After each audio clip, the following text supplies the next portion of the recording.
പയ്യന്നൂരിനടുത്ത രാമനടിയിലെ കുന്നേരി എന്ന പ്രദേശത്ത് ഭൂപ്രഭുവായിരുന്ന മേലൂടത്ത് ചക്കി എന്ന സ്ത്രീക്ക് തൻ്റെ സ്ഥലമായ വയനാട്ടിലെ പൂങ്കുനം കാട്ടിൽ വെച്ച് ഒരു ആൺകുട്ടിയെ കടന്നുകിട്ടി. അവന് കേളനെന്ന് നാമകരണം ചെയ്ത് സ്വന്തം പുത്രനെ പോലെ ആ അമ്മ വളർത്തി.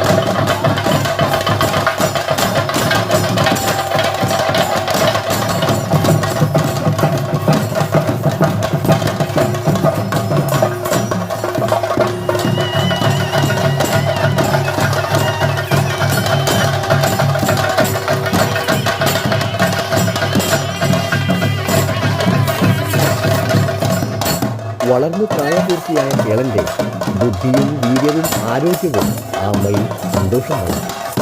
അവൻ്റെ അധ്വാനശേഷി അവരുടെ കൃഷിയിടങ്ങൾ നല്ല വിളവ് കിട്ടാൻ അവരെ സഹായിച്ചു.